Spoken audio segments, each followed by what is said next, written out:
really more of an introvert. Yeah, I mean, it's like hard for me to go into different places. When I do go to different places, I feel very nervous and I talk a lot. So if I talk a lot to my family and my friends, it's like, oh, which word? But you see the nervousness in me. I start repeating myself, or like, I don't know, I just do something, do something weird. No, I mean, I think that's a natural reaction for a lot of people. Yeah. You get like people that, like you're saying, like you talk a lot. You get people that laugh. Yeah. You know what I mean? Like as soon as they get a little nervous and it's like, ha ha ha ha ha. Yeah. And it was funny because like, I think the thing, especially like around this time, like we're doing Subversive, doing like all these different things and having the camera in your face more, is like, it always made me think of, like when everybody talk about like, cause light is blinding, you know what I mean? And it makes me think about like, all right, that blinding light, cause I wouldn't say I'm a religious, but I believe in stuff like that in the scriptures and stuff too. They always talk about like, yo, like beware of the blinding light, you know what I mean? And how we can self-worship ourselves, and I always try to make sure I'm humble, you know what I mean, at the end of the day, and not really to try to take all the credit, because like I was saying, like he blessed me with so many things. We had a conversation earlier about my wife, you know what I mean, my kids. Yeah. Like, I mean, I'm very thankful. Can't be around all my kids like that, but the ones I got with me is a blessing, you know what I mean? And I'm thankful for everything. You know? No, yeah, of course, dude. I mean, what you were just saying a little bit ago is like, it was so cool. Like me and my brother were just like mouths open a little bit, like, oh wow, like it was a great story. But like, let's officially start. Oh yeah, my bad. I was like, you're good. Yeah. Jamell, what's your last name, Jamell? Jamell Johnson. Jamell Johnson, 10P coach, right? Yeah. Train out of Covina. Yes. CJJ competitor. I love that, dude. That's one of the reasons why I asked you to come on, to be honest, is because I'm a CJJ fan. Hey, too. And so it's like, I really like, I hope it gets bigger. Yeah, me too. And then like I watch you when you've been competing lately on Subversive. You've been here, we've rolled a couple times, and you're like way better than I am.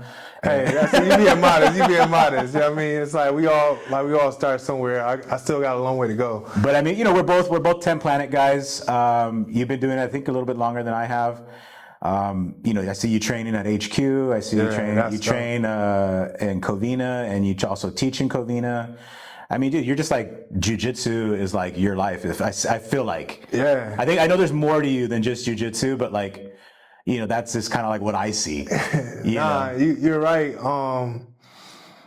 Jiu-jitsu was a blessing in disguise. Okay. So the funny thing about it, this is how I got started. Now, I got a taste of it when I was in the military. I appreciate the military for what it was, but it's wasn't the best experience for me. So I acknowledge it and talk to it, but I really don't go too in depth about that part of my life. It's still a part of my life that I'm healing and growing from. And I'm thankful that God allowed me there, because it provides me with opportunities to hear today. And it kind of did guide me into jiu-jitsu in a way too. So I got my first taste of jiu-jitsu in the military, like real basic stuff, like Gracie 5, stuff like gi chokes and stuff like that with the youth uniforms. But how I actually got into 10 Planet is the most craziest thing ever. So one day, I think it was during the pandemic. Yeah, during the pandemic, me and my wife sitting on the couch, right? And we're watching the UFC, and we're watching like the Bellator, like the one fighting championships, all these things like that. People doing $1 million and stuff like that. And like my wife was like, "Oh yeah, it seems interesting and fun." I was like, "Hey, I think I could do that." It's like, I think I could do that. And she's like, "Yeah, like I think you do that too." I'm like, "All right, too easy." So I just like looked for a school. Like I went out to Mississippi to go visit my oldest son. I got to hash things up with his mother, and I got to do a lot of different things and stuff like that. And that was a good healing time too. But the dope part about it is that when I came back in like February or like November. It was around November time that I actually started going to Covina. And I came in there, I went for like, it was Blitz Muay Thai at the time. That's right, yeah. So I went there for the Blitz Muay Thai.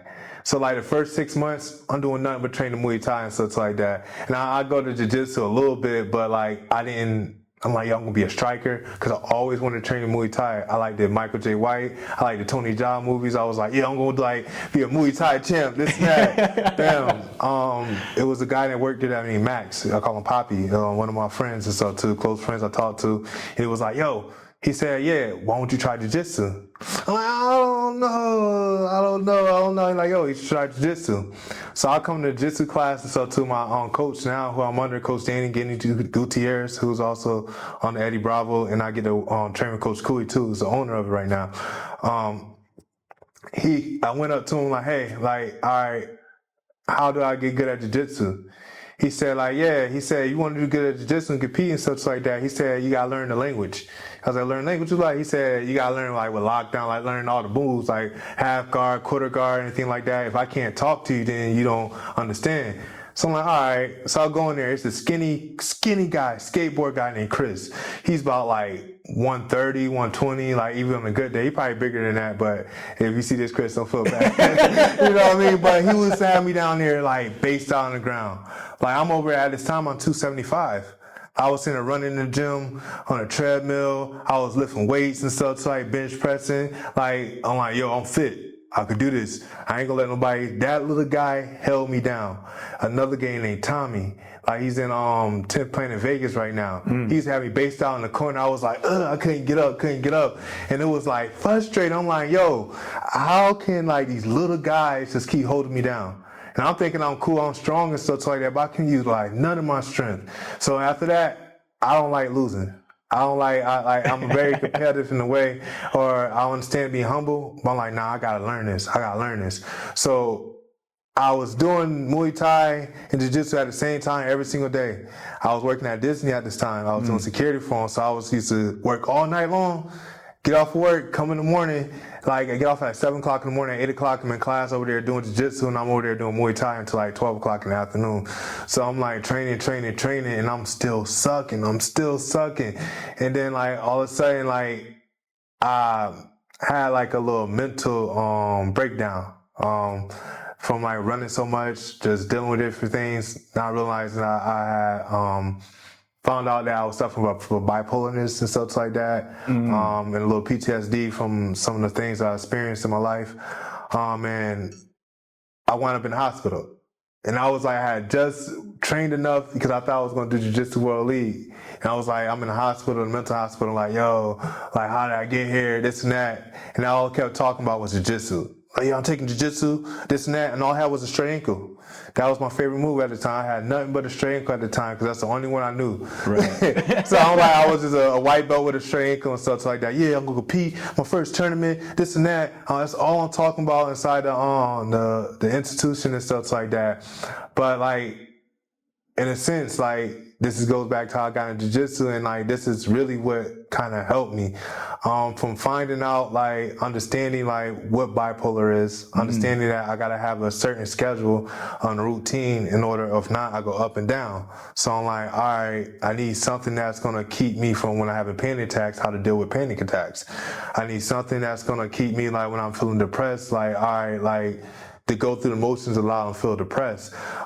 So coming back, and the doctor was like, yeah, all you keep talking about is jiu-jitsu. Like, yeah, like, why don't you like make this your treatment plan? Like your sound, that's the only thing I see you sound passionate and stuff about, because you like your treatment plan. And I'm like, yo, like, that's cool.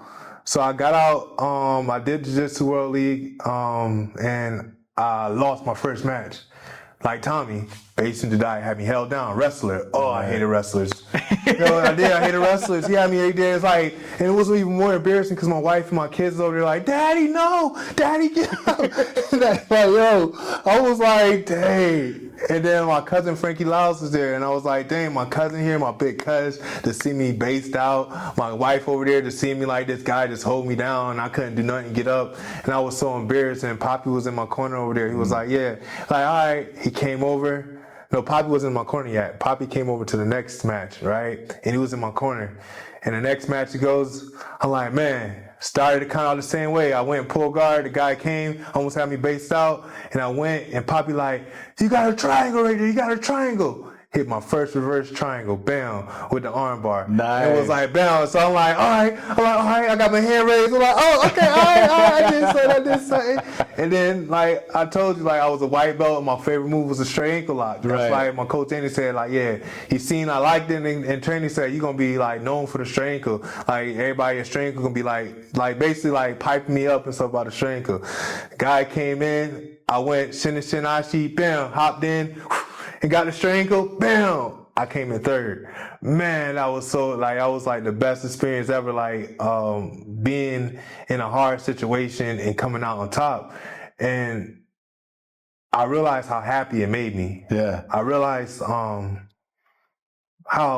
dealing with the struggle it makes how you feel real. You know what I mean? If I wake up and I'm feeling pain and I'm feeling depressed, I could go to the gym and stuff like that, and I can roll like that. Sometimes it may sound crazy, but sometimes getting choked is to make you feel good. Because I'm serious. Because like, no, yeah, I like that, it's like in a sense, because like I battle from like because I tried to end my life multiple times. You know what I mean?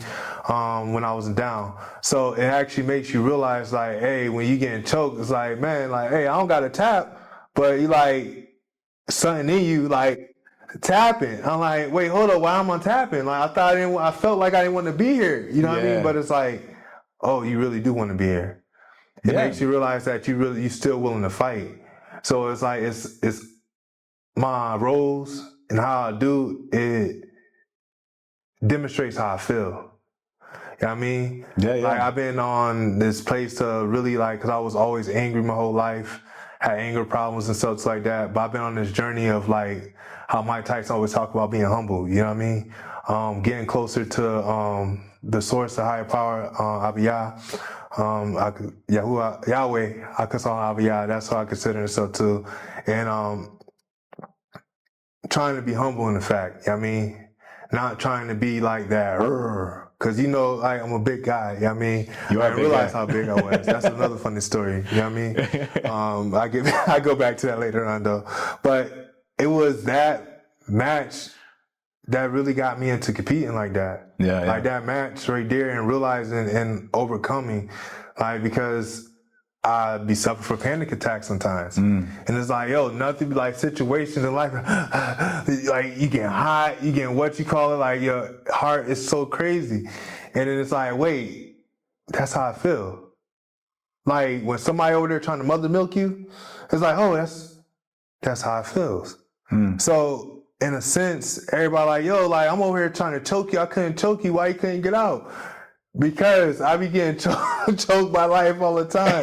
You know what I mean? Like that's like, it's like God gave me that fence. Like I get choked by life all the time and like, yo, now I got something real on me. I'm like, hey, life ain't about to choke me out. Right. You know what I mean? Like it's only been a few times I know it's going to change in the future because you can't be like, nah, I'm getting submitted. Like, it'd be dope if it's been like that. But it's only been like a few times I've been submitted. One time was in the first Subversive, and another time, like, besides in training, you know what I mean? In training, I get submitted all the time. But, like, in competition, you know what I mean? One was like with an RNC and Subversive, the other one was with a Triangle.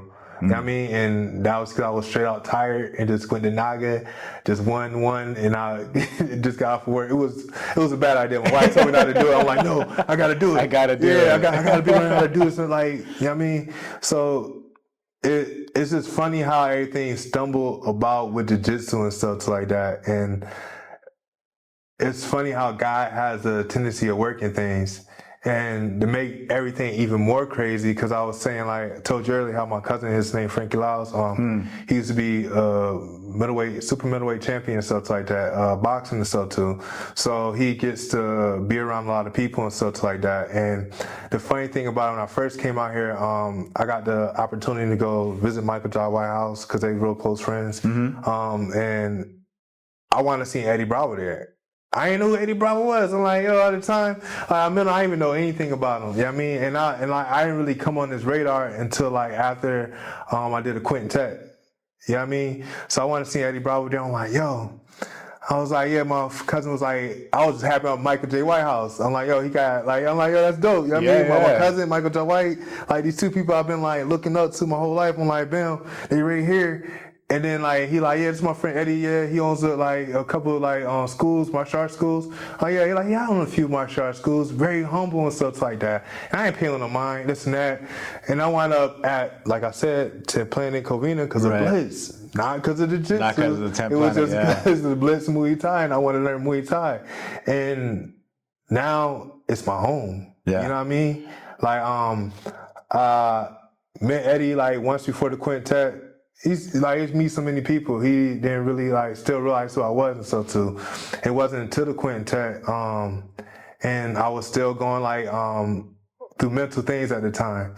So I was like, all right, I was nervous. You know what I mean? I had to cut weight. And I felt like I wasn't getting the opportunity of me sitting there trying because nobody was like really, my coach Danny was in my corner the whole time. But I haven't like, everybody just still thought like, oh, he sucks, this and that. He just doing that because he's too big. He's not telling like, well, I'm big, I'm using my strength. No, I'm all technique. And I went there in the quintet and I wiped out the whole team by myself. And it was dope. I think I watched it. It was pretty dope. And I was like, man, and I was all focused on like, yo, like, God, what you call it? And that's how like Eddie, like, he remembered my name after that. You know what I mean? And it was dope. And he was telling me like, yo, he said like, yeah, you want to be the top 10. The only thing that's stopping you, the only thing that stops you is yourself. And I was like, all right, man, that's dope. I'm like, man, this and that after me knowing who Eddie Bravo and stuff was. Right. And then he forgetting, like, I remember later on that first time meeting each other, but he didn't realize that we met each other a long time before and stuff like that. So it's like that gave me the opportunity, then got me the opportunity to be able to start training at HQ. You know what I mean? Like, it's dope now, because even now, like, I get to be at HQ, Eddie get to work with me, but what's even doper about Eddie working with me, not because like Eddie Bravo, like he's like famous and stuff like that, it's because of the great person he is, and plus my teacher, Danny Gutierrez, man, like I love that guy, man. He's like, he's the most humble. I feel like underrated, in fact. You know what I mean? A lot of people sleep on him, but he's like a world-class trainer. You know what I mean? Like, into some of the things that he teaches and stuff like that, under how he understands the game, how he breaks it down and stuff like that. And it's funny because he's shy too, but it's like, man, like, if it wasn't for him and training me, because he like, before I do anything else, he said, if you don't understand what happened to you, then you shouldn't be in that place. So like, if me and you rolling right now, right? And I know a lot of my matches, everybody like, oh, what happened? How did I lose? He like, you shouldn't be asking me how you lost. You should know how you lost. Right. You should be able to break down every single thing that you did and recall it, like total recall. He said, if you can't do that, you shouldn't be there. And then like, are you able to do that? Yeah, it was crazy because like in this last match that I lost and stuff like that, in Subversive, like I haven't competed since November, it's the last Subversive, right? And that's because I've been like sick and health things and stuff like that. And this training camp, I was actually going through like a mental like breakdown because I haven't been training inconsistently like that. Got it. And before that other Subversive, I was training like 2 years straight nonstop. Like, no days off. Yeah, you know, it's funny you say that. Like, I remember the last time we were talking, you had said that, like, how you train like 6 days a week or something like that. And I was just like, 8 hours man. a day. Yeah, it was like crazy. I'm like, yo, we talking about like, my whole thing was like, yo, it's a job, right? If you could go and give 8 hours a day to the job, right? And this after I got I lost my job at Disney. You know what I mean? Due to I had like a mental breakdown too. Just because Disney is Disney, I know how Disney works. Yeah. It's like, it's no offense to them. Like, I mean, it is what it is. Policies. You know what I mean? But it was a blessing in disguise. Like, everything happened for our own good, and we don't realize that. And God blessed me in disguise, because that's what made me like, all right, so I'm gonna be here. I told Coach Danny, like, yo, Coach Danny, like, yeah, every single day I'm gonna be here. I got no choice to be here, because I literally just like this. After I got to the hospital, I did that, and after that, I had an episode when I almost tried to kill myself. You know what I mean? And it was tough, man. It was tough. Like seeing like my family right there. Like I realized I could have. Because it would have happened, my daughter walked in on me. Oh. You know what I mean? And like when I was about to do it. But it's like, it was a blessing, because she was like, Dad, you know, like, and it kind of snapped me out.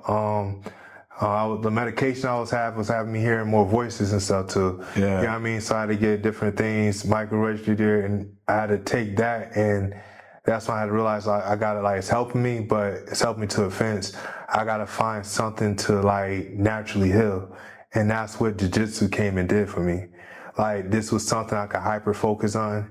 It's something that gave me that serotonin that produced in the brain for like, all right, working hard. It's like when you go to the gym and work out. You know what I mean? It's something that like gave me the focus on that I could continue to grow, and I wasn't the best at, and I wanted to prove a lot of people wrong and stuff like that. Like, oh, I could do this. I am better than what you think I am, and it gave me that focus and stuff too. So for every day besides the Sabbath and some of the weekends, so too, but every weekday I was there.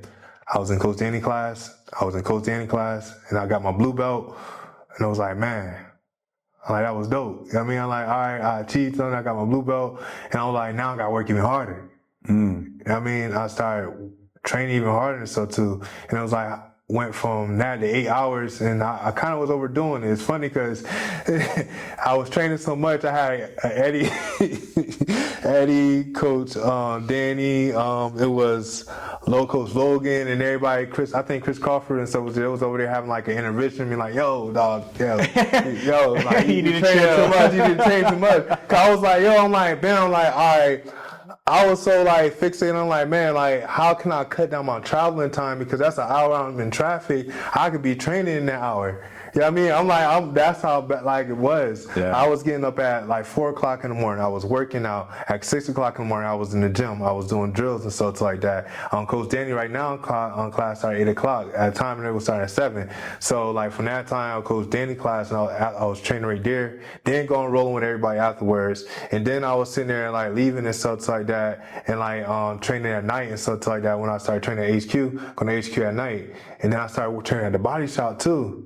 At one point. I don't know what that is. The Body Shop with AJ McKee and Antonio McKee. Okay. His coach and stuff to Long Beach. And that was like something that wound up blessing happening to like, and from me and Coach Wallell.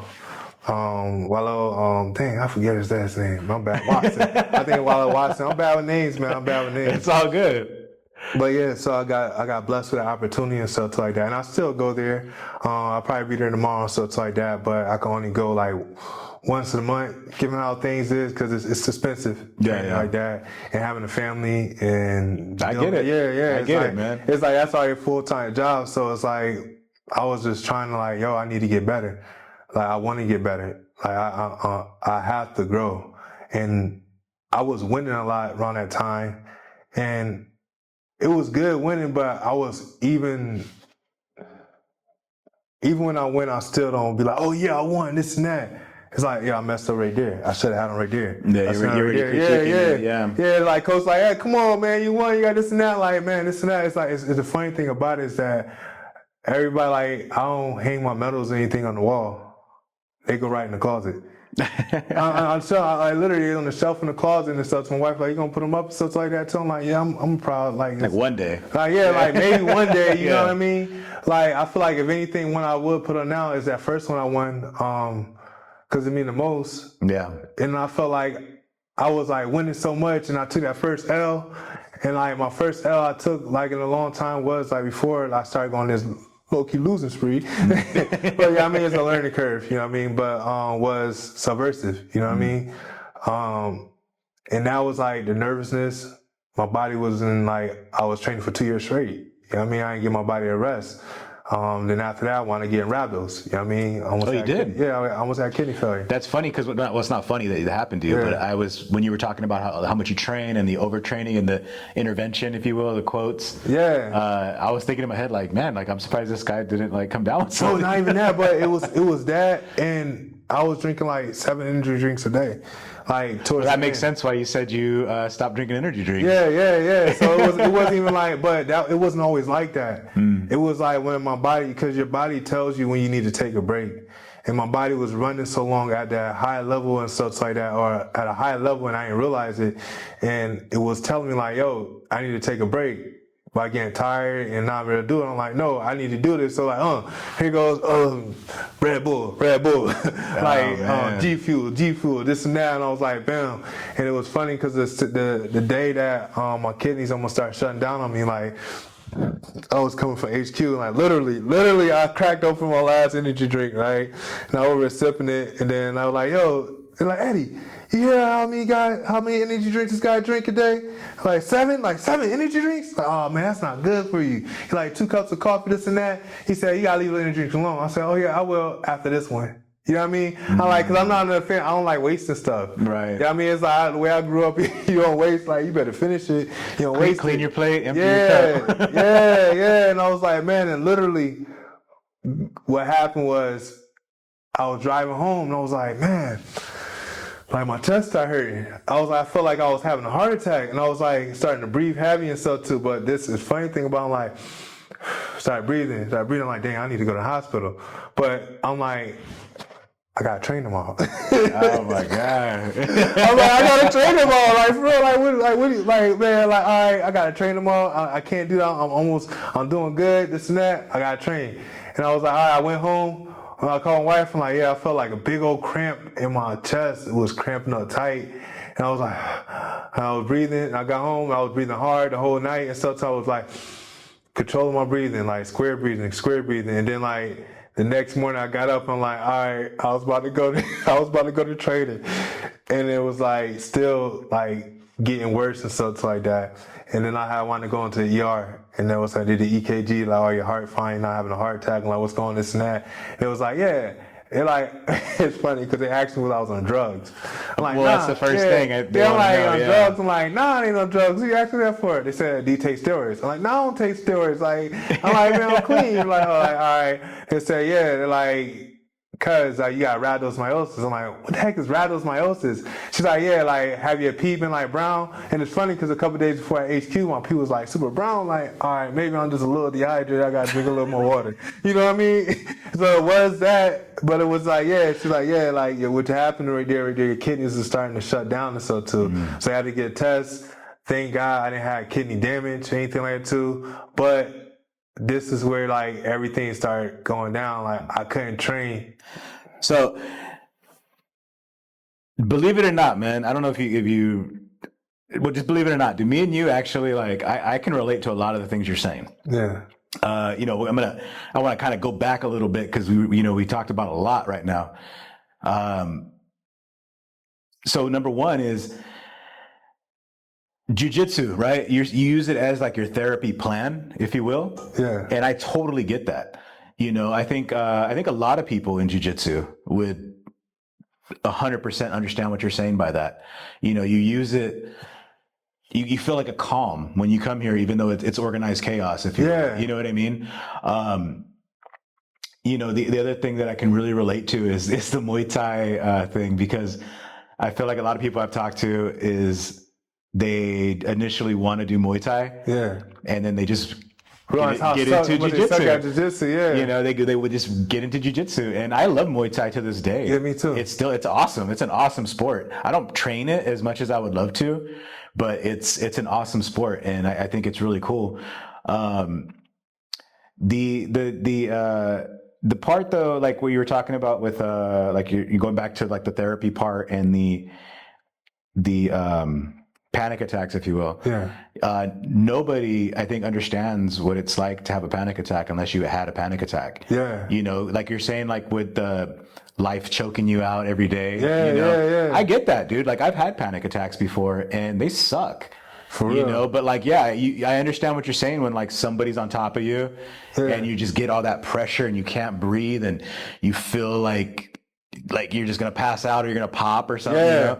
That's a panic attack. For real. And what's cool about like this can teach you how to deal with it. Yes. It gives you coping skills. Yes. And I think anybody that suffers from panic attacks, I think would greatly benefit from some kind of like physical activity like that. Yeah. Or like jiu-jitsu that, where it puts you in those positions to calm yourself, breathe, think clearly, even though you're in the midst of chaos. Yeah. So it's really cool hearing you say that, because number one, I obviously didn't know that about you. Yeah. And number two, it's like, you know, it's cool to like be able to relate to somebody with that. Yeah. You know, basically like, you know, you're not the only one. I'm not the only one. You know what I mean? Like, that's the beautiful thing about it, right? I get it, man. And that's the beautiful thing about jiu-jitsu and martial arts in general is you never know who you're going to come across. Yeah. You know, you know, I've said this a bunch of times, you know, but you know, you just roll with so many different types of people. And unless you sit and talk to them like we're sitting here now, you're not going to know, you know, like what someone's going through, what somebody does go through, that they're drinking 7 energy drinks a day. Yeah. Hey, I had to leave the alcohol alone, man. It was like, I get it. It was like give or take, you know what I mean? So, because I again, one of the other things I can laugh at with you and relate to is the energy drink thing. Yeah. I still drink energy drinks, but in moderation. But I actually had to go to the hospital one time because I thought I was going to freaking die. Yeah. I was on like my 5th energy drink for the day and I was like, yeah, something don't feel right. Yeah. It's like, man, it's crazy. But you were doing it to train.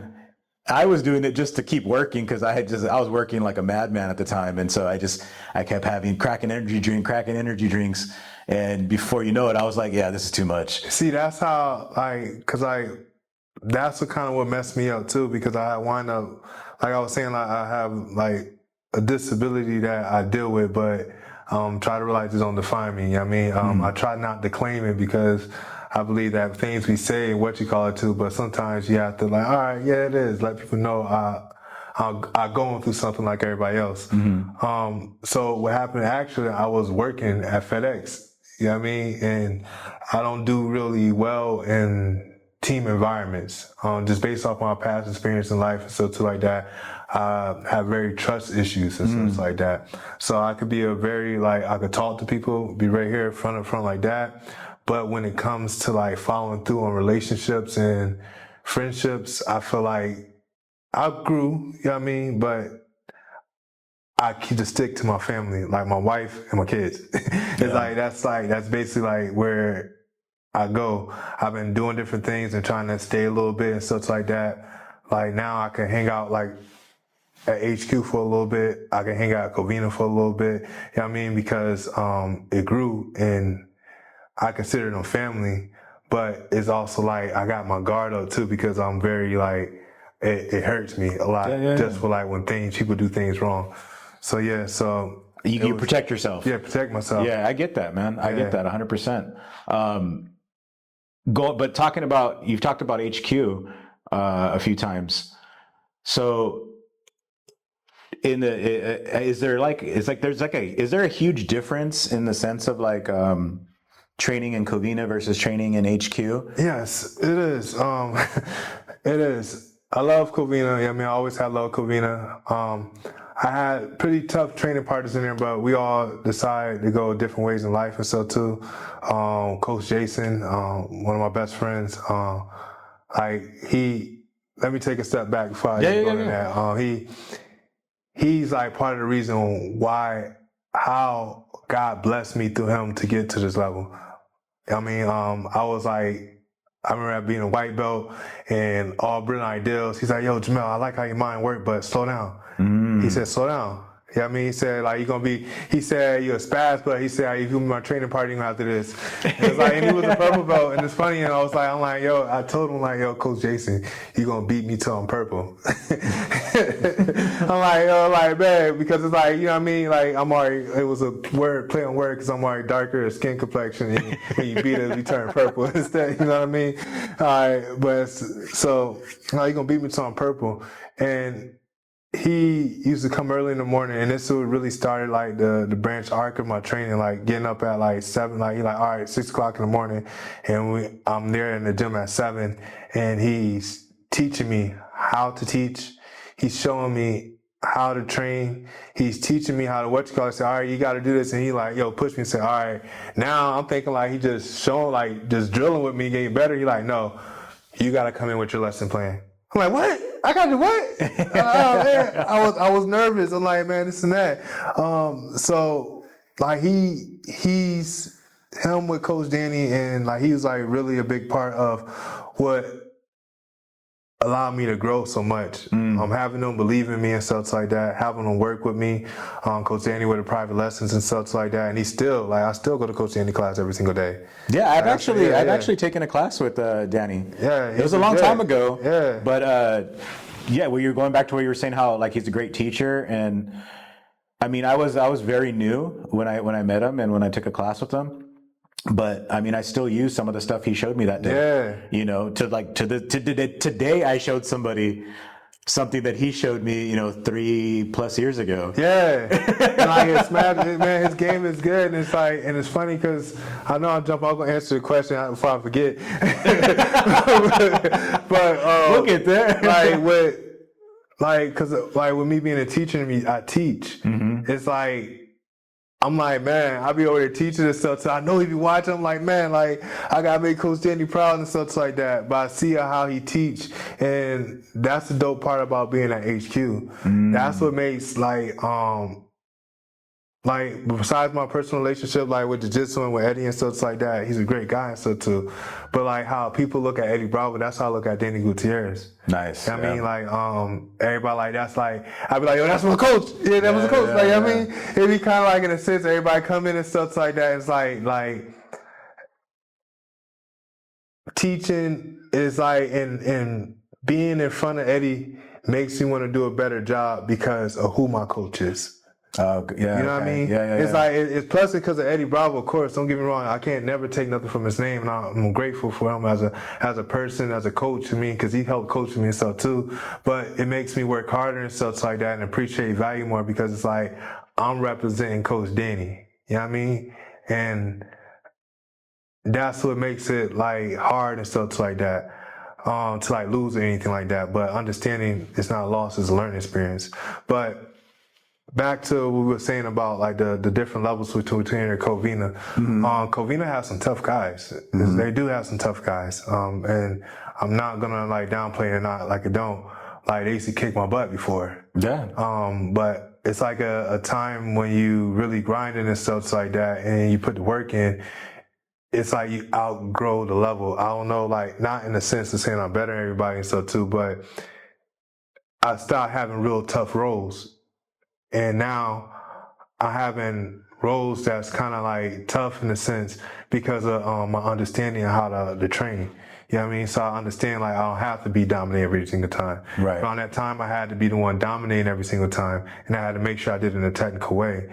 And it was always like, oh, he's super strong. Like, and then Coach Danny like, man, they saying that because that's you bigger than him. But in a sense, you really see the role. I'm not even using my strength like that, and I'm just using more technique and stuff. And that's how I'll be rolling at HQ. Right. But there, you gotta use the strength. It's tougher. Is it kind of? Because I feel like HQ they have a lot of guys that are like competing everywhere, competing at a high level. Yeah, so it's like they're using their strength as well as their technique 100% of the time. You gotta blend it stuff like that, and then it's a respect thing because if you roll in, especially me in Eddie class, you roll in that class, it's like, all right, we all know how to tap. They're not gonna break you just to break you. You know what I mean? But you gotta realize, especially like it was hard for me when I first started going there. I felt like I was getting smashed a lot, and 100% of the game, which was good. I ain't mind. But I was having more tougher roles than I have now. Yes, because I got better and stuff like that. But you got to think about it. HQ is like the mecca center of jiu-jitsu, right? So you got people coming from all over the world, right? You got people come from all over the world, and you got people just popping in from different places. Eddie there, and you're like Fedor, for example. He's one of Eddie's like personal projects, so top students and things like that too. So people coming with him and like, yo, I just want to beat you and do good in you so I can get on Eddie radar. Really? Yeah, like that's how people come at him. That's crazy. When you think about it, like if you really look at it, because like that's how they're looking at it. Yeah. Like not like Fedor probably don't see it like that, but for me just seeing it, it's like sometimes stuff like that. I'm like, man, I know I could roll with Fedor and stuff like that, but I won't because the fact about like it's like that. It's like if you got, that's like you have like Hicks and Gacy is somebody in here too, right? Somebody high level in jiu-jitsu. Yeah. You know what I mean? Like that's like known, and you want to be like, oh, that person know me and gave me a compliment. You not gonna roll hard? I mean, yeah, but like if it, like for instance, like I wouldn't go thinking I'm gonna roll with Fedor to try to beat him so I can get on Eddie's good side. They Like that ain't gonna get you on anybody's good side. Yeah, but it's like the way people think though. Yeah. Everybody don't think as though you think, and I think and such like that. And I realized that and such like that, and I was like, yo. And I remember I came and told Fedor like, yo, like I just want to be a training partner. Yeah. I mean that's more like I don't like. Let me help you get better. Like let me help you and you help me. You know what I mean? Yeah. I'm not saying like, oh yeah, I could spank your butt, I could do that. So it's not about. It's like you guys are my family at the end of the day. You know what I mean? Like I understand, I see it because like even when rolling there, it's people that comes, like you get those one people that come in like they be cool, they be coming, they be coming hard, coming hot. Like you got the sister schools and the brother schools and stuff like that too. Like of course you give hard rolls, but it's still family. Yeah. But people that dropping in just for different places and just to come see, Tim playing this and that, it's like that's the mindset. It's like man, so like I love training with Fayard. I mean. I love training with Juan there, you know what I mean? Sandman, I love Charles, man. Charles Sandman, he seems like a cool dude. Yeah, he is, man. He be kicking my butt though. I told him like, this is funny because like, I got to deal with him, right? So I told him I'm gonna tap him out one day. He said like, yeah, right. He said it ain't gonna happen. Make sure you get that $100 from him or something. Oh no. It's even better. He's even better. So like we made this deal, right? He said if I tap him out. He said he gonna retire, but he's not really gonna retire. He gonna get his license, like what's the AAP? What's the senior citizen license? AARP. Yeah, ARP. He said he gonna get ARP license. So I told him what I want, right? This is what I want from him. I told him he has to get it, take a picture, or make one, fake one, take a picture, and we gonna have rash guards in it. And I want to match a rash guard with it right there too in the back. And that's all I want right there. And then everybody gonna ask me, like, why you got Sandman retiring right there too? I'm like, man, I got that tap. And I'm working hard for him. It's dope because like that's my man. I was like, in jiu-jitsu that's my big bro. Yeah. But I'm actually older than him. But so I mean, so it's still like it's bro. I get it. It's like that sometimes. It's like what you call it. And it's like, but it was funny when we found that out. But like, man, like I enjoy him not because like he's Sandman this and that. But I enjoy him for the person he is. Yeah. And that's what I love about, like once you go to HQ and once you go to like the Covina, the people that I got to meet, like you don't care about jiu-jitsu every day. You come for jiu-jitsu, but you don't care about jiu-jitsu. Yeah, right. And it makes you really love and like have a relationship with a person because at the end of the day, you're putting your life in their hands. In a sense, yeah, you are. It's like they wanted to, they get like, I mean, of course they got consequence to pay, but it's just what you call it. And like, Sandman Dope took me under his wing a couple times and stuff too, just to beat me up, but I like it. When I see him beating up on everybody else, I'm like, yo, bro, like, come on, like, you can't be just beating up on Bolo. Oh, Kevin, like, yeah. Like, it's this guy named Kevin, I call him Bolo, what's in too, but it's an inside joke and stuff too. He got his blue belt, so I call him Bolo Blue now. Nice. Yeah, so like, you can't just be beating up on Bolo and I gotta watch you. What about me? You know what I mean? You're like, give me some of that. Yeah. And it was dope because when I got my purple belt, which was a surprise and stuff too, and like, if you look at the picture, I was like super tired. I didn't even know. I just came to support, you know what I mean? The people, and they're just like, bam. And like, I got a purple belt, like, man, I don't even know ready. I feel like I just got my blue belt. Like, literally, I did. Like, get my blue belt, like, not too long before then, but it was just like the leaps and stuff I was taking. Yeah, you were I mean, because like again, like I watched you when you did that quintet. Yeah. And you know, I see you like on Instagram and social media and stuff. So it's like, yeah, you took some leaps and you got that purple belt deservingly. You know what I mean? Like you weren't just like. The thing is, we're just hanging out, you know what I mean? Like you're putting the work in. It's like, I'm thankful because I feel like it's something you gotta be able to back it up. You know what I mean? It's like if somebody get a belt and then like they get mocked, but that's a different story because it's like different levels. Mm-hmm. Like, I mean, like it's not like it's everybody go their own journey and pace. Yeah. You know what I mean? And I'm never looking for the belt. I'm always looking for becoming better. Yeah. Like that's my mentality. Like the belts will come as they come. Mm. But it's just like I was like kind of good at the point being a blue belt and beating up everybody higher. I'm like, yeah, I'm a blue belt. I mean, you know what I mean? Like, yo, it's like, and that was like my gimme and stuff like that. And now the purple belt and stuff like, all right, now I could just say it to the brown belts and people higher right there if I get them. But it's like, yeah, it's like, that was just in competition base, you know what I mean? But Jiu-Jitsu is dope. The roles at HQ is beautiful, you know what I mean? I love it. It's hard roles. Like even on the day you don't feel like working, you gonna work. You know what I mean? It's like it got a bit in you.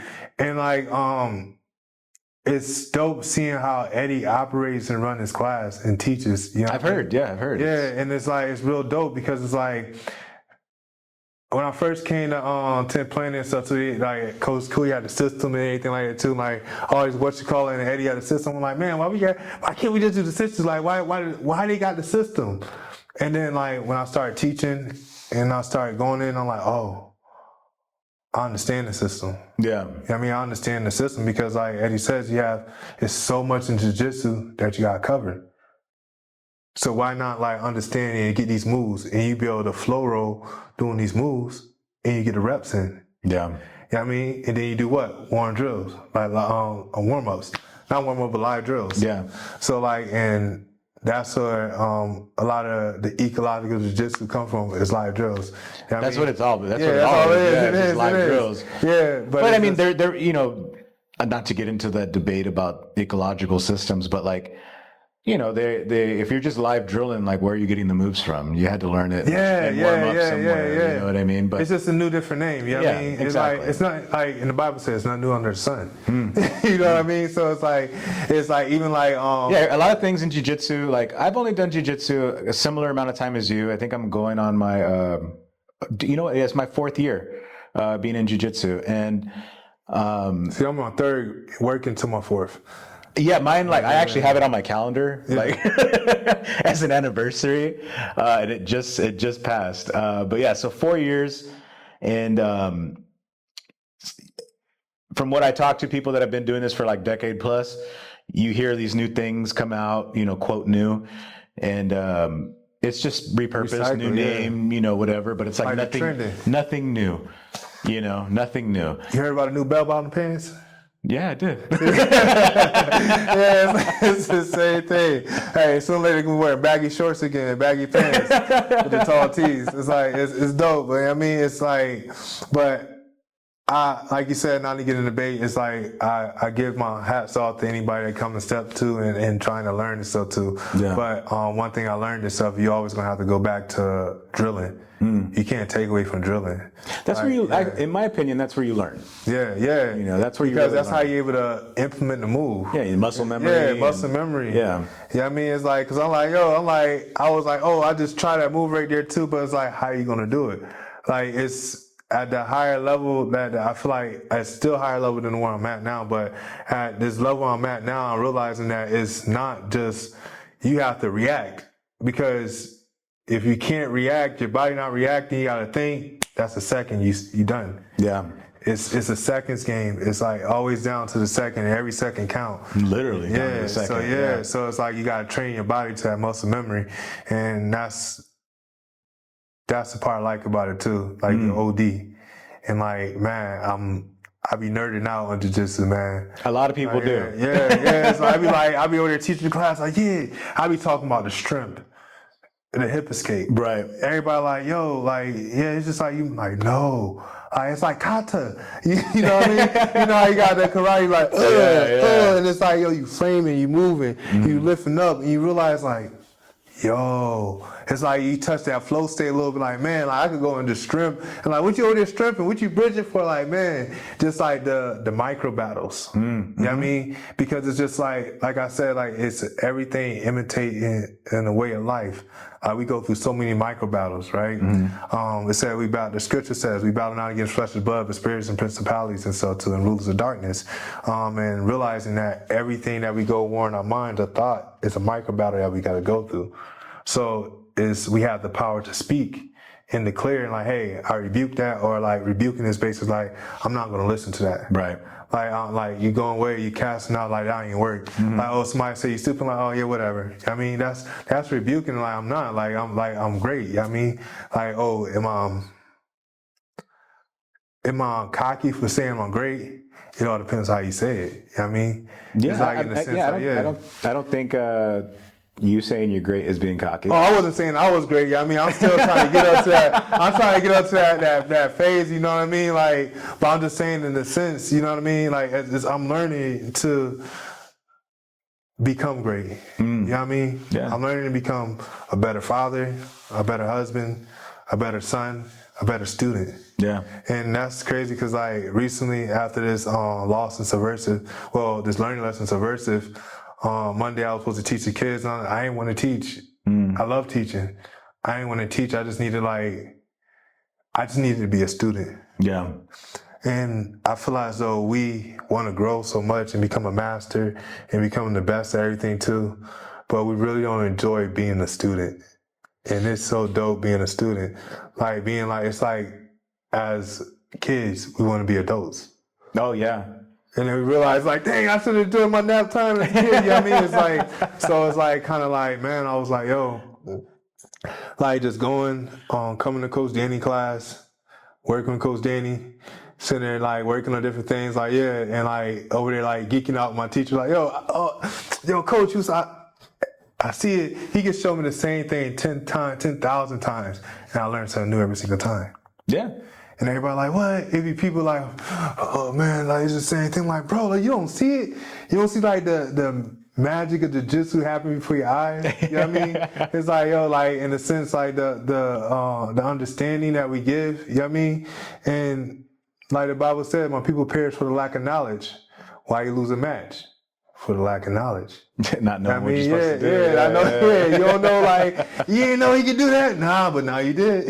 You know what I mean? Yeah, it's kind of cool. Like, I like the way that you implement, like, the scriptures into, like, your jiu-jitsu journey, you know, and you bring them up a lot, you know, and it's really cool, like, how you use that to kind of, like, you know, function within, you know, class and whatnot like that. So at least that's what it seems like to me. Yeah, it's because it's not...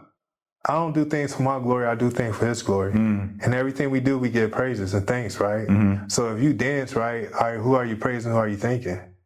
So when I dance and I do my jiu-jitsu, I do anything in life, I'm praising and I'm thinking, yeah, you know what I mean? Yahweh, as most people know him and stuff like that. Well, I'm praising Him and I'm thinking I glorify Him because I shouldn't be here. We all shouldn't be here. Like, I'm trying to move from saying waking up, but I think of Isaiah 60 and it came to my mind this morning too, and it was saying, "Arise and shine, for your light has come, and the glory of Yahuwah is upon you." It says in the King James version, it said Lord, but that Lord is meaning reference to Yahuwah, Yahweh. You know what I mean? And saying that when you arising, right, you happy, you shining and such like that. But that breath of life, like, it's the glory of His glory is upon you. I mean, in a sense, when you go more deep in that passage, it's talking about like the restoration of Israel and stuff like that and everything like that, how everything blessings, it's easy stuff too. But it's lessons in the scripture. You know what I mean? So every day I get to wake up. You know what I mean? I get to go teach. I get to go walk. I get to go talk. I get to go to smell and see life. So how can it be so bad? Yeah. It's like when I say I got to do it, then it's like, oh man, you put the chains and shackles on you. For real, it's like you backing like you shackling your mind. Like, oh, I gotta go to work. Just by using that terminology, those words, like you have to, you got to, like, it's you know what I mean? Power, like, depth, and life of the tongue. Yeah. Where you're saying more like, I get to, you know? Yeah, it's and that's what people don't realize and stuff like that, because like you said, going back, like everything, like He spoke, we're made in His image and His likeness. He spoke the world into existence with His word, who we know as Yahushua Mashiach, Jesus Christ. You know what I mean? Like He spoke it. So when we speak things, it's power and weight to it. The heaven and the earth testifies. You know what I mean? The scripture says that. The angels and the demons are listening. And it's like, all right, when you say something, the demon's gonna be like, yo, yeah, you remember you said that, da, da, da, da. They legalistic, you know what I mean? And it's just like, when you say, I'm gonna do this, I'm gonna do that, like, all right, by who authority? You know what I mean? Like, and everything I do is by his authority. So even though like I lost and I came out there, that's another thing. I came out there, I had the Bible and everything like too. Like, I don't want people to ever think like I'm putting it out as a gimmick and what you call it. It was something that always been on my heart. Even when I was winning, I always felt like I should like, I don't know, y'all. Like, I don't know. They're gonna think like, they go like, oh, this is a religious fanatic, this and that. This guy is like, oh, he's holier than thou, and I'm far from that. You know what I mean?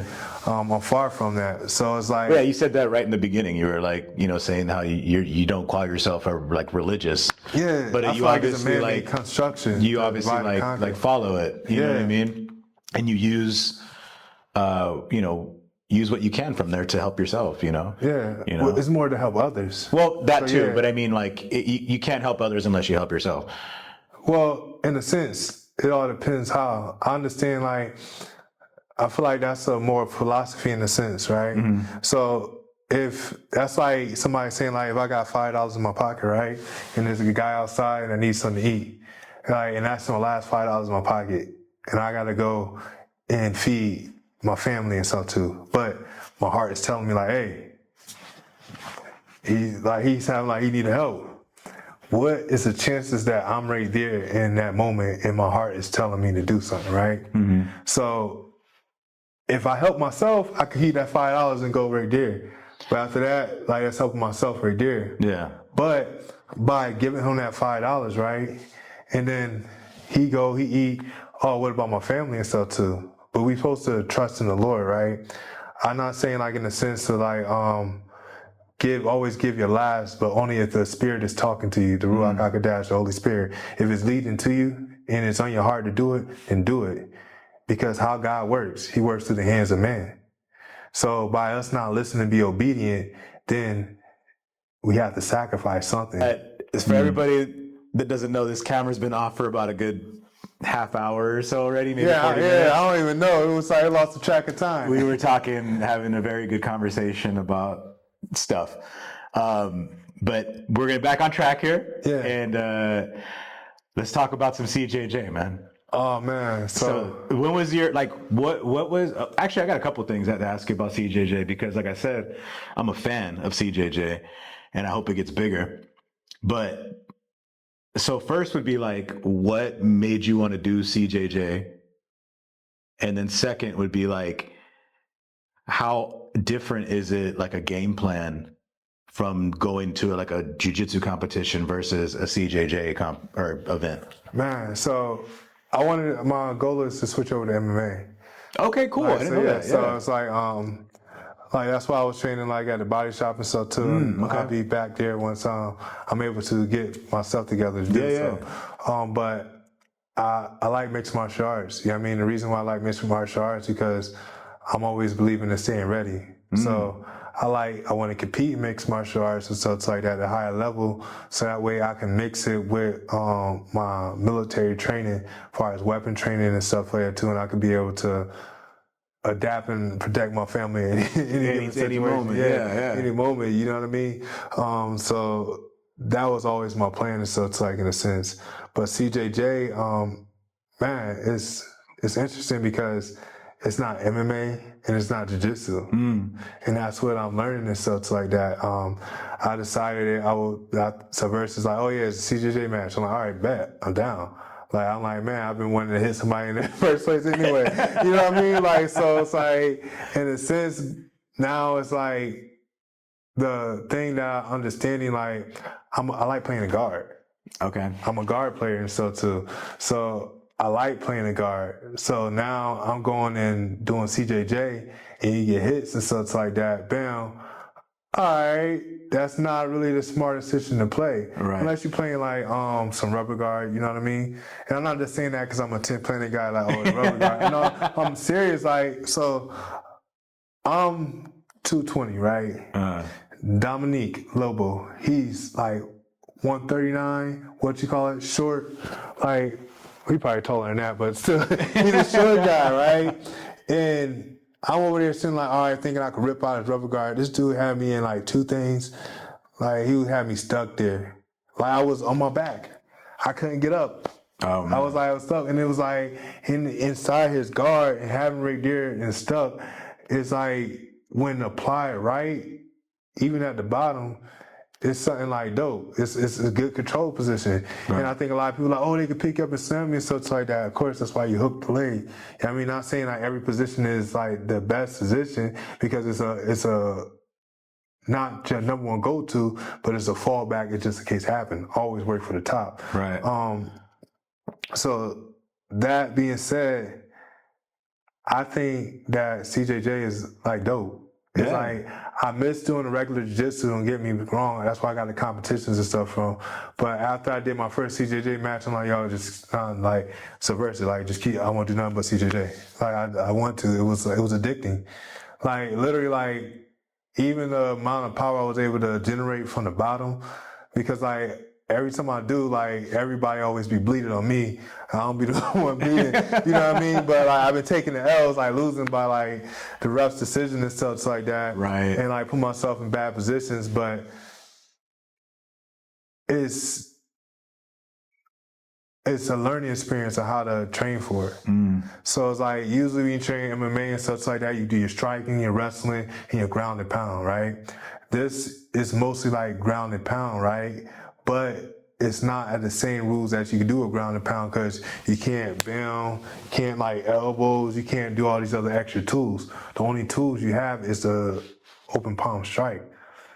So now you got one tool on the ground and you got all your jiu-jitsu.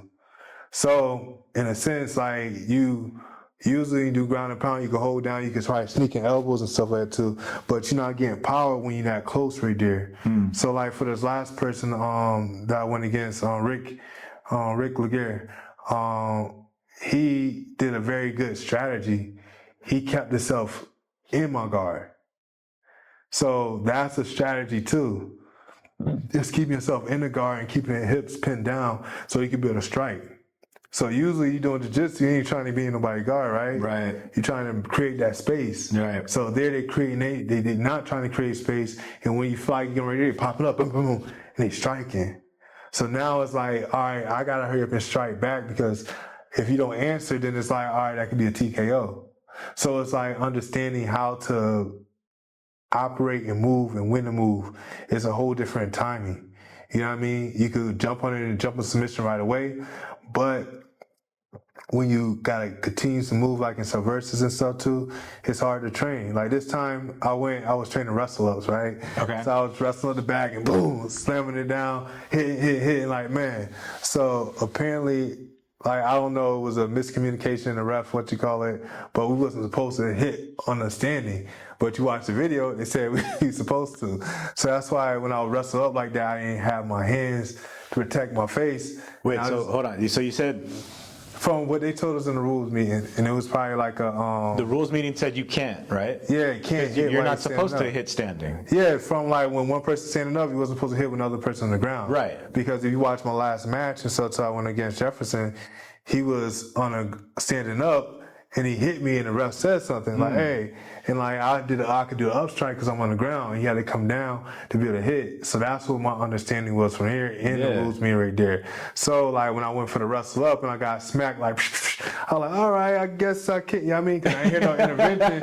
It's like, I felt like that was like the worst part of the whole match for me and stuff like that, because leaving right there. So it wasn't able to really utilize me to get up like I was planning on doing, because I'm like, all right, I can wrestle up this and that, and I get on the ground. So learning the strategies and how to do it, and training the strikes, because that's a whole different energy. Because you're on the ground, you're grappling, that takes a lot of energy already. Right, yeah. If you don't conserve your energy right, you just go hold, strike heavy like I did in the first one, you wiped out. I mean, no matter if you're in a battle fight, you wiped out. So it's like, training both is the main thing. And you can't train with headgear, but you want to train headgear because you want to get hit. So like, you don't want to hurt yourself. So me and Jefferson was talking about that. It's like, yo, like training without headgear and like kind of blocking what's thing too, but just like not like as you would in the actual match is like more important. because in MMA you got gloves. Yeah. So like even in training, you can't go full clip. You can't go full clip. Yeah. I mean, you can't even really go like 50%. Yeah. So because you're going to hurt yourself in training really quick. Yeah. So that's what I was doing. I was wrestling, taking a bag and slamming it and like pat, striking and stuff on the bag, playing in my guard and striking and stuff like that. But it kind of shocks the system and stuff too when hitting in the ball, especially being at the bottom. And especially like when you have a certain amount, like, oh, if I don't answer this back right here, like, yeah, you kind of like become a lower belt all over again. And so, yeah, I mean, it's a whole new sport line. Like, yo, I had to realize, I'm like, I told Coach Sandy, like, yo, I had to realize that they're 3 different sports. MMA is a different sport. Combat jiu-jitsu is a different sport, and jiu-jitsu is a different sport. Yeah. Yeah, so, no, I think right off the bat, like, that's how I look at it, was like, this is a whole new thing. Yeah. You know, which is, I guess, probably why I get like excited when I watch it, because I'm just like, dude, this is so cool. You know? And I feel as though like I like combat jiu-jitsu because like a lot of people like MMA, you see high-level jiu-jitsu and stuff too, though, but everybody wrestles, strikes. I mean, that's what's like we're in right now too. So the thing I like about CJJ is I feel as though like get the part to understanding like, all right, if I'm ever in that situation, how can I apply? Because if I get an overhook and they got a glove, I could get the glove kind of stuck in like that overhook and stuff too if I'm clamped right down my side. CJJ, you got all that sweat. It's like butter, right baby. Out. It's like slip on out. And so it's like understanding the grips and stuff like that. And yeah, you could get hit, knocked out one of those strikes and stuff too like that. You see fast ruling, like and it's the palm of the hand. It's not like the smack like that. That even hurt. You see, they got a whole smacking thing there, but like the palm, like the hard palm, it does damage. But I don't know. I kind of like getting hit. I don't know why. I was like, because like when Jefferson, my first one to do hit me, I was like, like that's what I'm talking about. Pat. You know what I mean? Yeah. But one thing I realized is stuff like that, and I feel as though like a lot of people don't consider more is the strikes from the bottom, because I realized that's what caught a lot of people to stop hitting me. Well, yeah, because I think in naturally, you, like for myself, thinking like you can't generate as much power going up. You know what I mean? And I feel as though like in a sense, even though they was hitting me a lot from the top, if you notice, like every time I hit one of them, they had to react because like it was an up strike and generate enough force and stuff like that. Not saying like it's like the smartest game plan and everything here, but it's just I would like to be on the top, but it just didn't work. It wasn't going that way right there. And like I'm man enough to say it, you know what I mean? Yeah. Like it's something I'm working on. You know what I mean? Getting right there. This time I had a better chance, but. I was, like I said, I haven't competed in a while, and we were slapping a bump, and I was just standing up thinking I'm about to slap bump and go back and get in my stand. No, really? Yeah, that's why like, I was so high up and he came straight in. Yeah, so it's like, all right, that's why you see me like kind of walking away and like, what you call?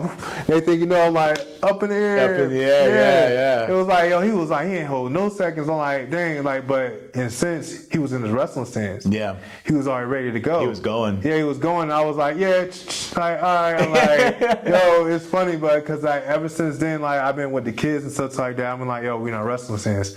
You slapping and bumping right in your wrestling stance, and you getting low. I'm like, I'll be over there like, saying, all right, let's go.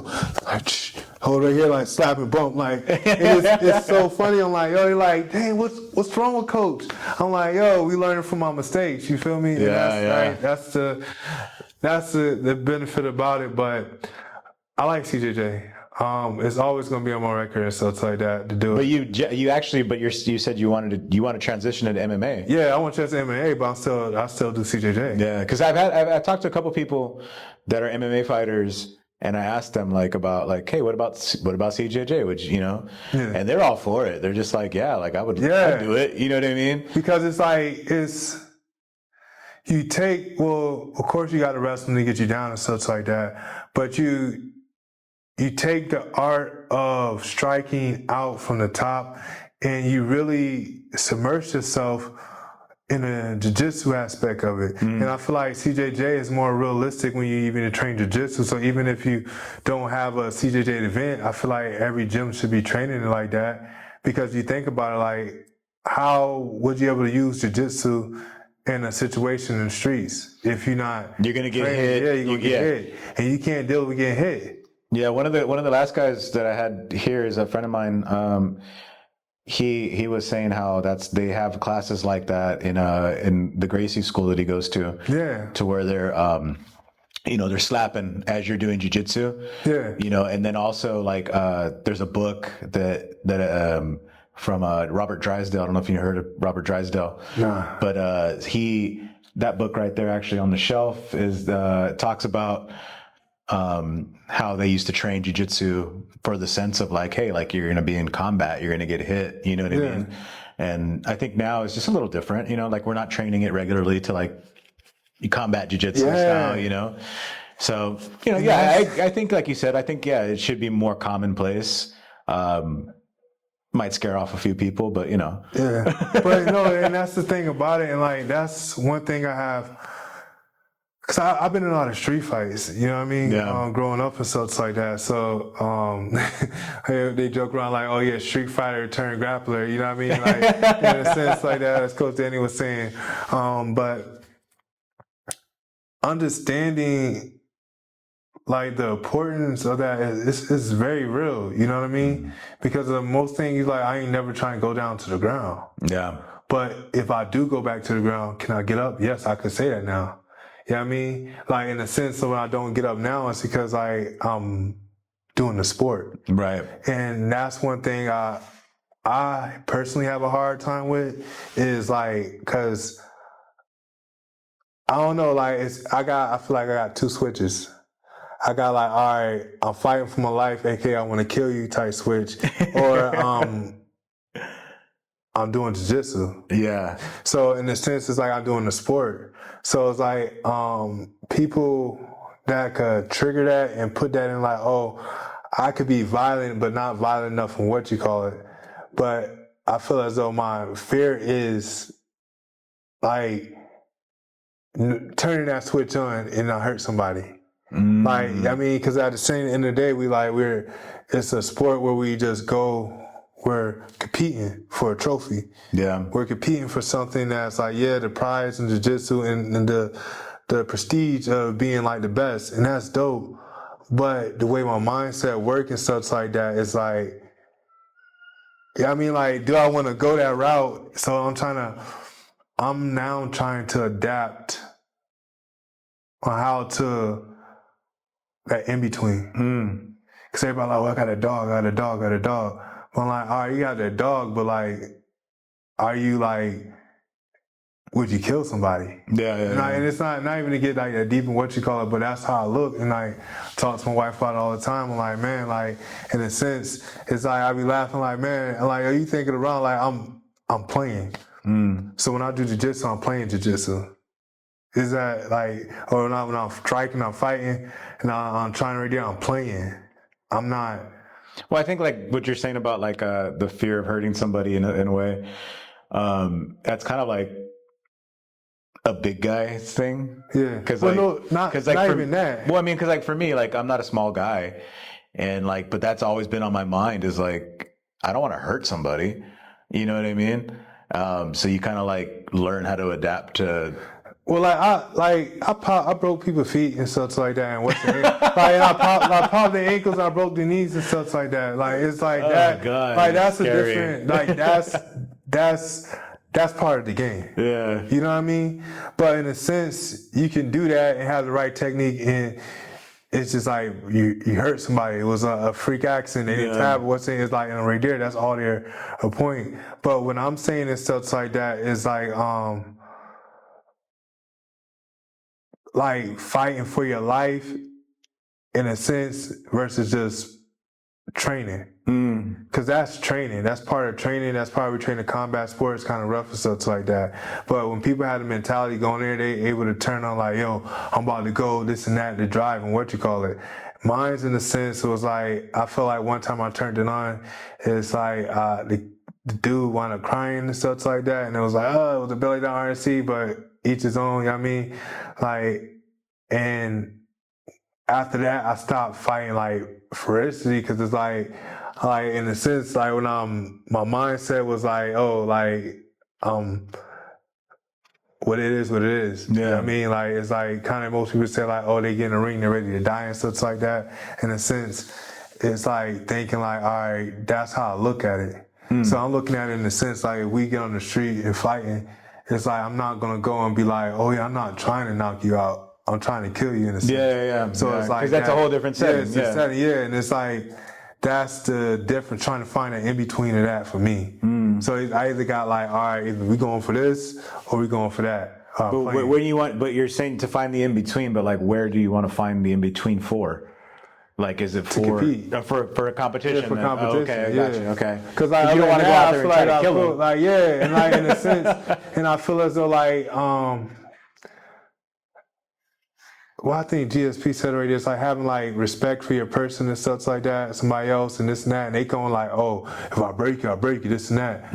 Like, yeah, of course, if I break you, I break you, but at the same time and stuff like that, it's like, I can't operate like that. Yeah. Like, as I operate like that too, it's like, it's not gonna be, it's like, I kind of like, I don't see red as control, but it's like, understanding, like, I don't know, like, it's just me, like, just growing in the environment I'm growing up in and stuff like that. It's like, you defending yourself or you fighting. And it's like, I gotta look at fighting as something playful, but it's dangerous too at the same time. Yeah, for sure. But I always gotta protect myself and stuff like at the same time, and not like be playful or don't protect myself, because I can end up losing my life, you know what I mean?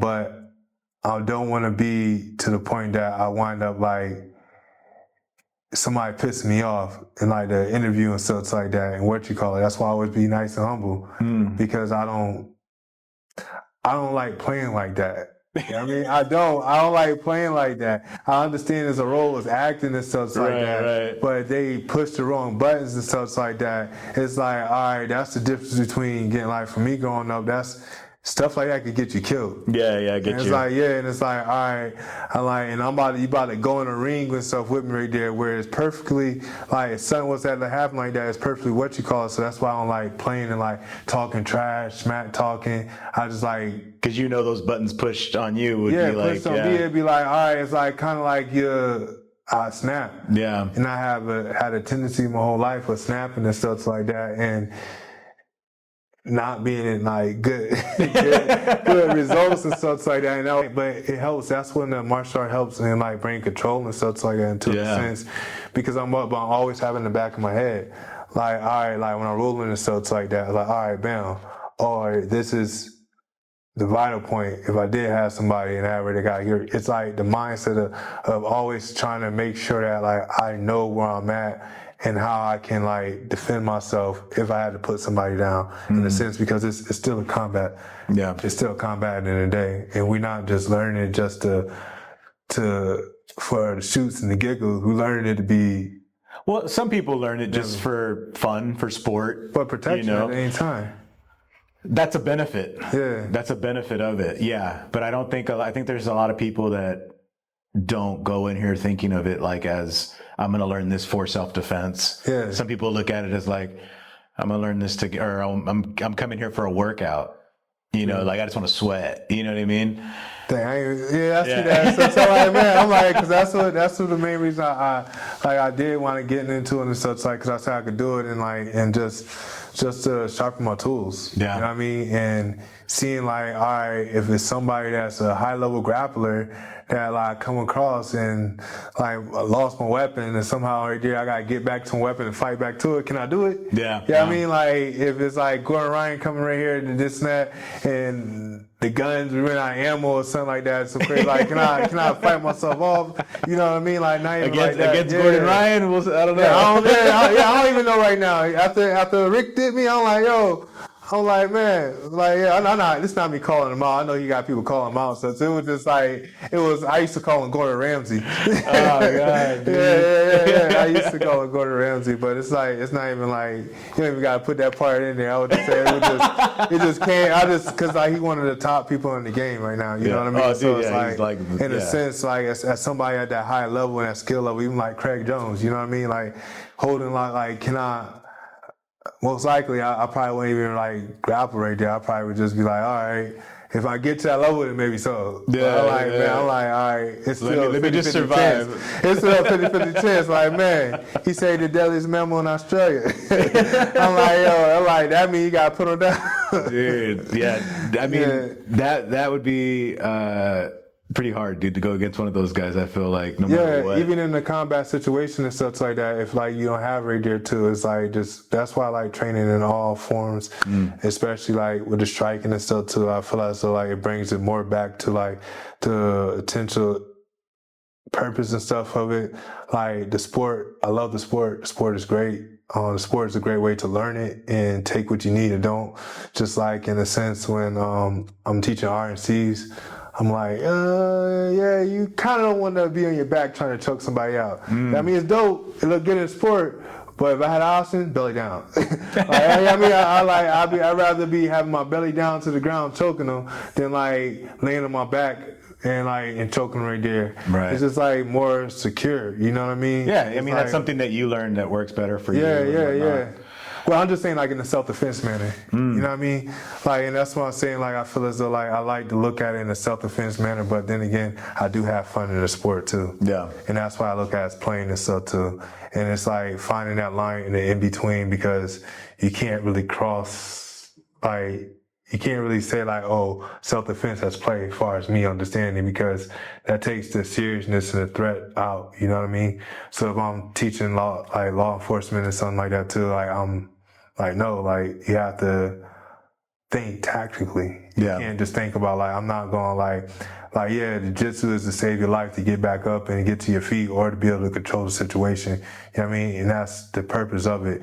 But I'm not going to sit there go on the ground like, oh yeah, let's go on my guard. Right, you know what I mean? It's right, like, in a sense, like you gotta be well-rounded.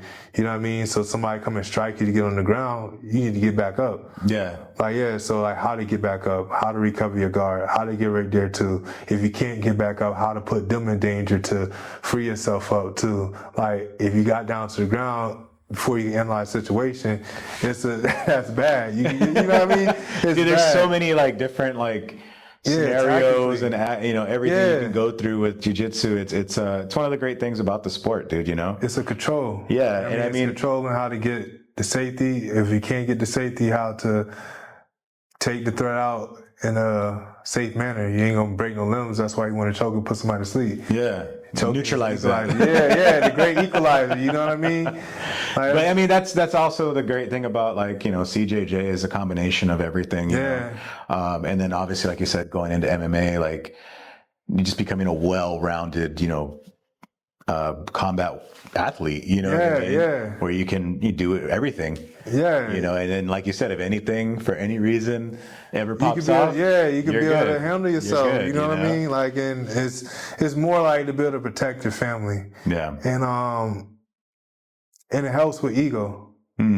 Because I feel like I've seen a lot of people growing up lose their lives off of their ego. Yeah, to this day. Yeah. To this day. It's like, man, like in this sport, not lose their life, but they break bones because of their ego of not wanting to lose or to tap, you know. Bro, like I could get you. You know what I mean? There's a high chance I could get you. That's you know again, that's one of the great things. Again, you know, like we were talking about earlier, with like it helps you calm, composure, learns how to calm yourself down, and you can like walk away. You can say, you know what, dude, we're good. Like, don't worry about it. Like, you know what I mean? Yeah. Turn the other cheek, if you will. You know. Just again, dude, it's one of the great things about the sport, dude. For real. And I feel like I love the fact that I get to teach my kids. You know what I mean? Yeah, I see that all the time, dude. Yeah, it's really cool. Yeah. I see that you got them working, man. Yeah, it got to, man. It's like I'm thinking like I always think outside the box. If stuff hit the fan and we gotta run like 3 miles, can they run 3 miles? Yes.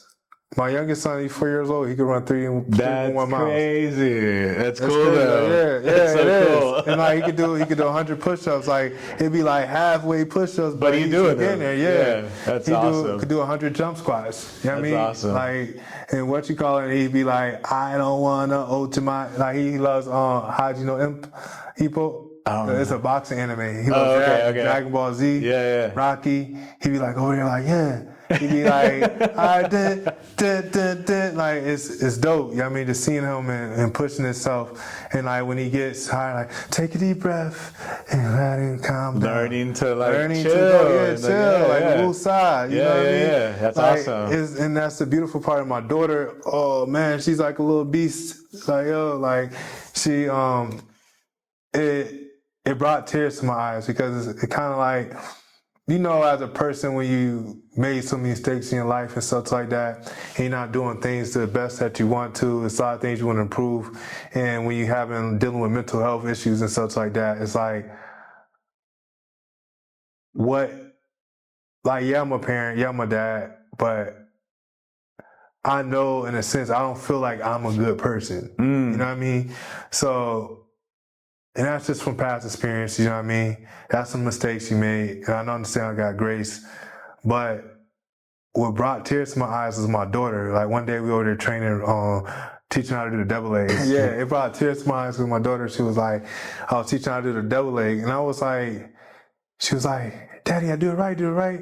I'm like, no, just keep doing it. Just keep doing it. She's like, Bucky. I'm like, just keep doing it. And she was just frustrated and just crying. And then like she wanted doing it, and then she started doing it right. And she said, Daddy, she said like, I don't know, like what's wrong, baby? Like I just can't do it, this and that. I'm just trying to do it perfect. I'm trying to do perfect just like you. And I was like, what? Like, she said, I just want to be just like you. And I'm like, what? Like, whoa, you know what I mean? Like, whoa, like me? Like who? Me? Like, I don't know. You know what I mean? I'm like, man, it made me think about like, shoot, how like David just says, it's like, cause after he messed with Bathsheba and did all this crazy stuff, and Solomon probably came, Dad, I want to be just like you. Like what? Like me? I mean, I made mistakes, you know what I mean? So it's like, I'm not the perfect person. Like, I'm like, baby, I don't do like, you are just like me right now. Yeah. I said, you know how many times I mess up? Yeah. I mess up on a daily. Yeah. I said, but not giving up, that's what makes you better. Yeah, for sure. It's not about getting it right the whole time because she's a perfectionist. Like, she's dope. Like, my youngest daughter, and like my oldest daughter's dope too, but I haven't got the chance to see her as much as I wanted to right now. You know what I mean? So only speaking of my youngest one right now. Yeah. But my youngest daughter, Jahari, she's so dope. She plays the piano. I'm like, man, you like the dream little girl, you know what I mean? Like the dream girl, like, yo, like you so cool. Yeah. Like you does jiu-jitsu, this and that. She's very smart. She electrician, because I used to go to school for electrician at one point. Yeah. I mean, I got my electrician, my certificate and stuff like that, and I got my HVAC. So like I was able to show her like little stuff in electricity. She remembered that too because she got electrical class and stuff like that. I'm like, man, she loves that. She works hard. Yeah. And like I like that fact and stuff like that, but she has to slow down. Well, she's getting it from somewhere, man. Yeah, and that's from you. Yeah, you and know? like it's all for the grace of God. I mean, I'm able to be a good role model and stuff for my children, and that's what I like, and that's what jiu-jitsu had brought to me. You know what I mean? Like the gift that God gave me through jiu-jitsu. You know what I mean? Like is being a role model and teaching the kids at the gym. Yeah. It's dope. I'll be over there like, they find like, man, we walking teaching them like, oh yeah, we walking down the street, it's a puddle of mud. And we step in and we slip, oh no, break fall, you know what I mean? So it's like, it's just like coming like, and you could come up with these crazy stories. I remember I was having a bad day recently, and I was like, man, my head was hurting. I was like, man, I thought life was just like the worst thing ever, and I just walked in the gym, and I was like, man, and I left out, and I was like, yo, this is what I want to do. Yeah, for sure. I grew up, helping my mom open her daycare and stuff like that. Me and my brother dealing with daycare kids, working with daycare kids and stuff like that. And having kids, I was always looking forward to being a father. That was one of my. Oh wow. Yeah, I always wanted to be a dad. It's like, man, I was like, yo, I even remember my oldest daughter taking her when I was in the military, taking her like when I was home, taking her to like the playground and videos and watching her take her hair done and stuff like that, being silly and stuff like that. and my oldest son making stories of him with him like Robot Daddy. I am Robot Daddy. You know what I mean? Like different things like that and stuff too. You know what I mean? But like, I don't get this. Well, my oldest one coming out here soon, but my other ones I don't get to see them as much. I got 5. I got blessed with 5. You know what I mean? Same. Yeah. So it's like that's the hard part of life and stuff like that. It's like, dang, I would love to have them all with me, you know. But we live and we learn from mistakes. Made mistakes growing up, you know what I mean? Wasn't always the best person, role model. Yeah, for sure. Overcame a lot of different things and still trying to work in men relationships. You know what I mean? Forgive people that hurt me. Forgive people that ask them to forgive me, the people I hurt. So it's just like that. And we pay for prices in the way that we do, but God has mercy. Just like I always said David earlier, like David, he messed up, had somebody killed, went and slept with Bathsheba, got her pregnant, got somebody killed, so God punished him, right? He had war in his house. He lost 1, 2, the baby that Bathsheba was pregnant, he lost. He lost his son Absalom. He lost another one of his sons, his daughter Tamar. So he lost about 4 of his kids, 4 to 5 kids in that whole time. And God kept him safe and still blessed him and let him see old age. And he died of old age. You know what I mean? They was to see his son Solomon take the throne and stuff like that too. So it's like, even in the midst of that, he was still writing songs, thanking God for his blessings and keeping him safe and stuff like that. So in a sense, we all got to pay for the things that we did in life. But by the grace of God, we still got blessings.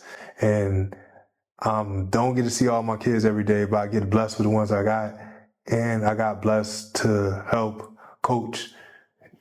Yeah. So it's like, in a sense of understanding I'm in a position of leadership, you know what I mean? Like, it's like, I look at it as like a commandment, you know what I mean? Not like the 10 commandments, like it's, if you understand Hebrew, you know, you got savahs and mitzvahs, you know what I mean? Like savahs is a personal commandments that God give you. And I feel like this is something that he blessed me with, to teach. Yeah. You know what I mean? To be able to be a leader and a guide for all these children that he placed in my care. You know what I mean? Because I had on the match and stuff, so they had their parents and stuff too. But I remember always looking up to people, my dad too, but looking up to other people that wasn't my parents. You know what I mean? And like, oh, that person cool, that person that. So I always try to present myself in the most respectful way, because for one, I'm representing God and I'm representing 10th Planet, and when I do different things, which is a privilege, like Covina and like the bit of hang with HQ and represent like some of them and the things I do too. You know what I mean? It's dope. It's jiu-jitsu is a blessing. You know what I mean? Yeah, I agree. Not everybody do. I used to watch Karate Kid, watch everything too, and I wanted to do a martial art. You know what I mean? I thought it'd be more striking. I do like striking too. But obviously. Yeah. But I feel like the most one and always be my love, and I would love to go and teach the most is grappling. Okay. You know what I mean? Yeah. Like I look at it as grappling, and jiu-jitsu is like my main squeeze that I do in grappling. Yeah. I like mixing a little bit of everything, because you got to sometimes. Of course. You got to add a little wrestling, this and that, but like jiu-jitsu is like, that's me. That's what keeps me solid and keeps me going, and sharing my love with the kids, my children, the other children that comes into the gym is dope. Like I never thought I liked it as much. It's like, man, it gives me that peace of mind, and it gives me that, I'm like, okay, well, we not feeling like it, Jamell, but what you telling the kids? Too easy, right? It looks like it's not too easy, coach. It's not too easy, coach. So like, it is. Yeah. It is too easy. You know what I mean? But we just can't see it now. But it's always gonna be too easy. Yeah, for sure, dude. Right? You know what I mean? And that's the beautiful part about it. You know what I mean? I've been blessed with great teachers, and I'm still learning from great teachers. I get the experience in possibly even more great teachers. I got to work with Marvin Castell. That was dope. You know what I mean? Take one in the class. I'm about to take another one of his classes too.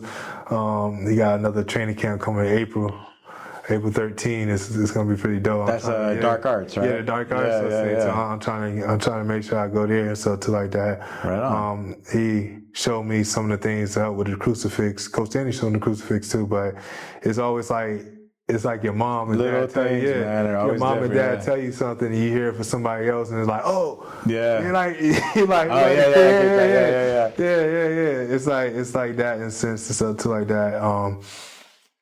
And I'm thankful to be able to work with Eddie. You know what I mean? And man, and definitely Coach Danny and Coach Cooley too. You know what I mean?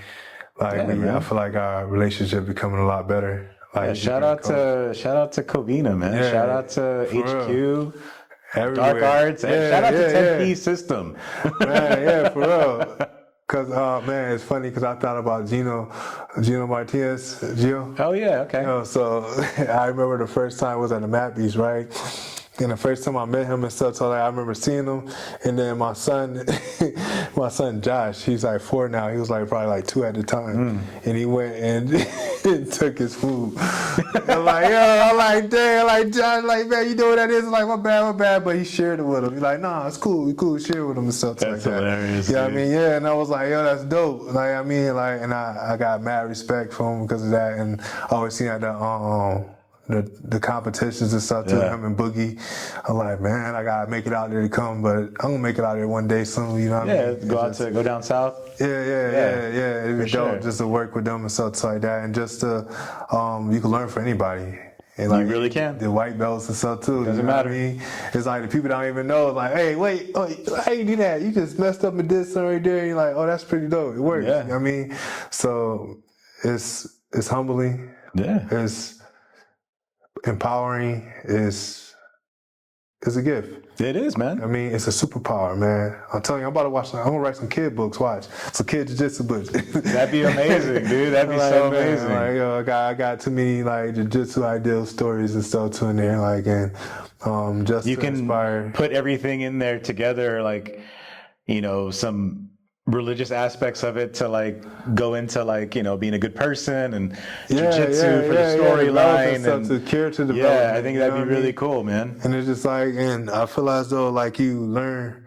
I remember when I was in the Army and I was like in front of this courthouse and stuff too, and it was this older guy. I was like in my early 20, I was like 21, 22, and he was like in his 60s, and we sat down and talked, and he was like, dang, you did more to your life than I did. I was like, oh, you know what I mean? But in a sense, it's like, I'm like, dang, I live life a little fast. You know what I mean? I'm still living. Yeah. All thanks to y'all. But it's why I'm able here to have this testimony, and it brought me here to be a better person and continue to grow a better person and help people with their health benefits and like their like spiritual guidance, I guess. I don't know. I'm like, we can go on that journey together. You know what I mean? Like, but just to enjoy the share and enjoy. You know what I mean? To be a light. I don't got my hoodie on me now, but if you ever see, I got a light bulb in the salt. It said, "Be the light of the world and the salt of the earth," like in the Bible, and that's like where I have it from. And I got a guy name on the back. Because I pray every day that I could be the light unto other people, and guide them, and because we all be in darkness sometimes, you know what I mean? But he's always there with us, you know what I mean? That's the beautiful part. Yeah, dude. And he'll find a way out, and jiu-jitsu has been my way. Bro, we're going to leave it on that one right there. That's how we're going to end it, dude.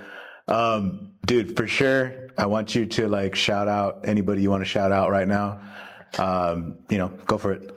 Man, special thanks to first y'all itself for bringing me here and put me into Covina. Special shout out to Coach Danny Gutierrez, one of the greatest trainers in the world. Man, Eddie Bravo, thank you so much for all the hard work you're pouring into me. Can't wait to continue to grow. Shout out to Big Kitty, my original one, OG training partner, Coach Jason. Man, Fedor, Juan, you know what I mean? All my training partners at HQ, Sandman, all my training partners at Covina, Uncle E, the Great Babito. Oh, y'all don't know, y'all gonna learn about the Great Babito. I'm telling you, hey, it's gonna be a super fight between Great Babito and E, Uncle E from the P, man. But shout out to my team, Trevor, the people that's been helping me, Dante, you know what I mean? Like he's been out, like everybody that's helped me get here so far. I couldn't have done it without God putting you guys here, and I'm looking forward to what the future is going to bring, and especially the kids at the Covina. Y'all like a little lifeline. Nice, man. You too, Lux. Wait, dude, it's been literally awesome and a pleasure sitting here talking with you for a while. For real. Yeah, so yeah, dude, I know I'll see you again. I know we'll roll again. I know we'll be around. Most definitely. For sure. I got some stuff I've been working on. I want to try to show you. And like, man, it's like I'm always like my mind always rumbling. Like I like trying something new. You know what I mean? For sure. But yeah, man, thank you again, dude. I appreciate it, dude. No, thank you for having me. It's pretty dope. Awesome, man. First interview. You know what I mean? Nice, dude. Yeah. Peace. Peace.